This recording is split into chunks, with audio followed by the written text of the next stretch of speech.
Second white coat. Subscribe and like. Let's learn medicine together.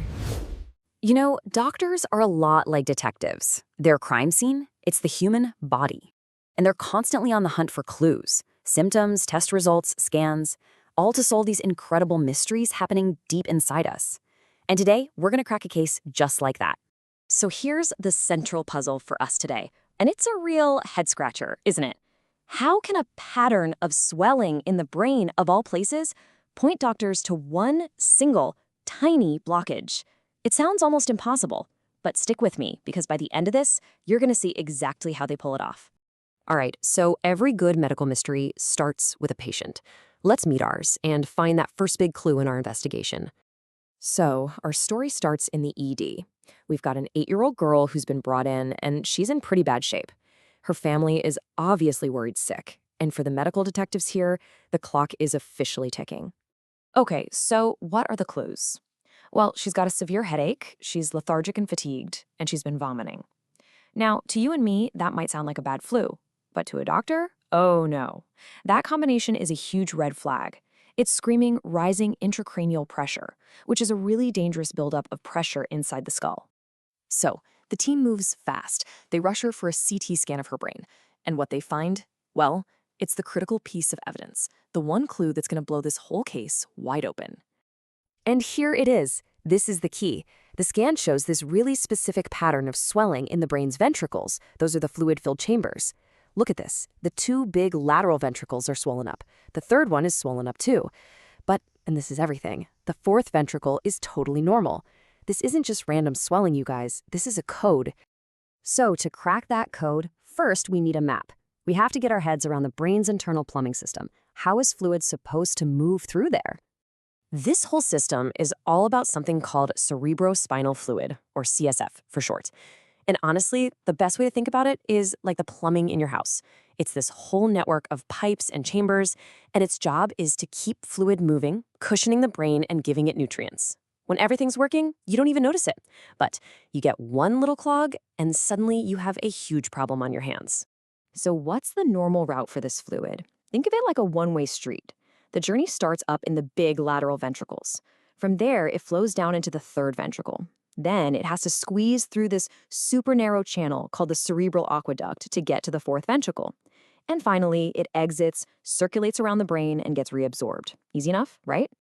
And we can see that exact path right here on this diagram. See those large purple areas at the top? Those are the lateral ventricles. That's where it all begins. The fluid then drops down into the 3rd ventricle.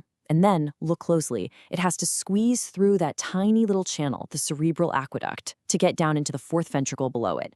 That tiny spot? Remember it. It is the key to this whole mystery. Okay, let's pause for a second. We've got our clue from the patient scan, and now we've got our map of the brain's plumbing. It's time for the big aha moment. Let's put these 2 things together and crack this case. So I want you to play detective with me for a second, okay? We know the flow, lateral to 3rd to 4th. And we know the evidence. Lateral and 3rd are swollen, but the 4th is totally fine. So where's the blockage? Where does the clog have to be? If you said the cerebral aqueduct, you nailed it. It's that simple. It's just basic plumbing, right? If you get a clog in a drain pipe, what happens? Everything upstream before the clog backs up and floods, but everything downstream, it's totally dry. Same principle here. And that's why this is such a perfect match. The blockage is at that narrow aqueduct, so everything upstream, the lateral and 3rd ventricles, they back up with fluid and swell. But the 4th ventricle is downstream of the problem, so it's not getting any of that backup pressure. It just stays its normal size. This isn't guesswork, folks. It's a direct logical deduction from the pattern we saw on the scan. But wait, we're not done.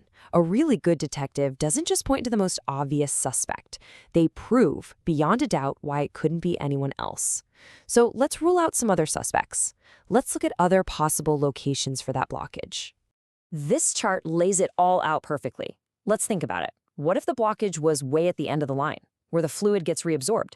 Well, then all the ventricles would swell up. That's not what we see. What if it was higher up, between a lateral and the 3rd ventricle? Then only one part of the system would swell. Nope, doesn't match. And if the clog was at the exit of the 4th ventricle, well then the 4th would be swollen too. See? Only one spot. Our prime suspect, the cerebral aqueduct, gives us the exact pattern we found on our patient's scan. Case closed on the location. All right, so let's boil all this detective work down. How does this turn into a simple, powerful, and honestly life-saving rule that doctors use to make a super fast diagnosis? So the official medical term for this whole situation is obstructive hydrocephalus. It sounds complicated, but it's not. Hydrocephalus literally just means water on the brain. And obstructive tells you it's caused by a physical blockage, like a dam in a river that's causing a dangerous flood of pressure behind it. And this diagnosis, it explains her symptoms perfectly.